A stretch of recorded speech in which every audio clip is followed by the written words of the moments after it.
Bemidbar, chapter 16.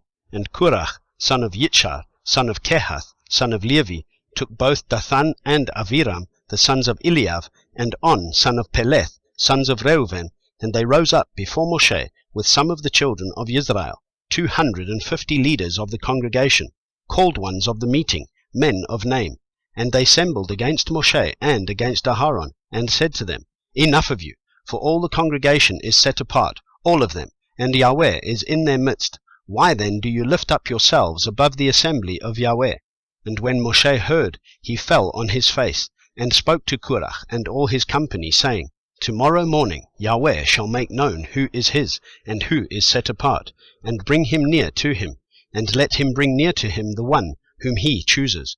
Do this, take fire holders, Korach and all your company, and put fire in them, and put incense in them before Yahweh tomorrow. And it shall be that the one whom Yahweh chooses is the set apart one. Enough of you, sons of Levi. And Moshe said to Korach, Hear now, you sons of Levi, is it little to you that the Elohim of Israel has separated you from the congregation of Israel, to bring you near to himself, to perform the service of the dwelling place of Yahweh, and to stand before the congregation to serve them, and that he has brought you near to himself, you and all your brothers, the sons of Levi, with you? Yet you seek the priesthood as well. Therefore you and all your company are set against Yahweh. And Aharon, what is he that you grumble against him? And Moshe sent to call Dathan and Aviram, the sons of Eliav, but they said, We are not coming up. Is it little that you have brought us up out of the land flowing with milk and honey, to kill us in the wilderness, that you would also seize total rule over us? Also, you have not brought us into a land flowing with milk and honey, nor given us inheritance of fields and vineyards. Would you bore out the eyes of these men? We are not coming up. And Moshe became very displeased, and said to Yahweh, Do not respect their offering. I have not taken one donkey from them, nor have I done harm to any of them. Then Moshe said to Korach, Tomorrow you and all your company shall be there before Yahweh, you and they and Aharon, and take each one his fire holder, and you shall put incense in it, and let each one bring his fire holder before Yahweh, 250 fire holders, and you and Aharon, each one with his fire holder. So each one took his fire holder, and put fire in it, and laid incense on it, and stood at the door of the tent of appointment with Moshe and Aharon. And Korach assembled all the congregation against them at the door of the tent of appointment. Then the esteem of Yahweh appeared to all the congregation. And Yahweh spoke to Moshe and to Aharon, saying, Separate yourselves from the midst of this congregation, and let me consume them in a moment. But they fell on their faces and said, O Elohim of the spirits of all flesh, when one man sins, are you wroth with all the congregation? And Yahweh spoke to Moshe, saying, Speak to the congregation, saying, Move away from around the tents of Korach, Dathan, and Aviram. So Moshe rose up and went to Dathan and Aviram, and the elders of Israel followed him. And he spoke to the congregation, saying, Please turn away from the tents of these wrong men. Do not touch whatever belongs to them, lest you be consumed in all their sins.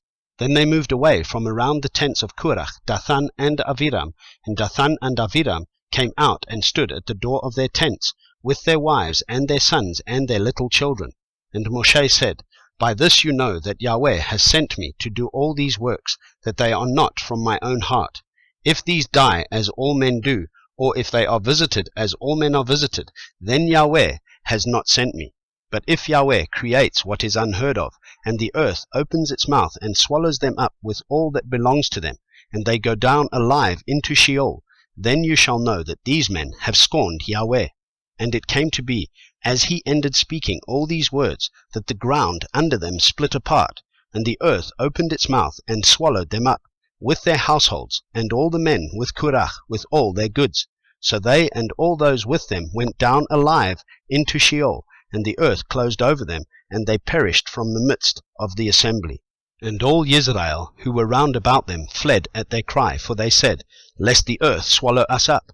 And a fire came out from Yahweh, and consumed 250 men who were offering incense. And Yahweh spoke to Moshe, saying, Say to Eleazar, son of Aharon the priest, to pick up the fire holders out of the blaze, for they are set apart, and scatter the fire some distance away. the fireholders of these men who sinned against their own lives, let them be made into beaten plates as a covering for the slaughter place, because they brought them before Yahweh, therefore they are set apart. And let them become a sign to the children of Israel. And Eleazar the priest took the bronze fireholders, which those who were burned up had brought, and they were beaten out as a covering on the slaughter place, a remembrance to the children of Israel, that no stranger who is not of the seed of Aharon should come near to offer incense before Yahweh, and not be like Korah and his company, as Yahweh had said to him through Moshe. But all the congregation of the children of Israel grumbled against Moshe and against Aharon on the next day, saying, You have killed the people of Yahweh. And it came to be, when the congregation assembled against Moshe and against Aharon, that they turned toward the tent of appointment. And see, the cloud covered it, and the esteem of Yahweh appeared. And Moshe and Aharon came before the tent of appointment. And Yahweh spoke to Moshe, saying, Arise from amidst this congregation, and let me consume them in a moment. And they fell on their faces. So Moshe said to Aharon, Take the fireholder, and put fire in it from the slaughter place, and lay incense on. And go, hurry to the congregation, and make atonement for them. For wrath has gone out from Yahweh, the plague has begun. And Aharon took it as Moshe commanded, and ran into the midst of the assembly, and saw that the plague had begun among the people. And he laid on the incense, and made atonement for the people, and stood between the dead and the living, and the plague was stopped. And those who died in the plague were 14,700, besides those who died on account of Korah. Then Aharon returned to Moshe at the door of the tent of appointment, for the plague had stopped.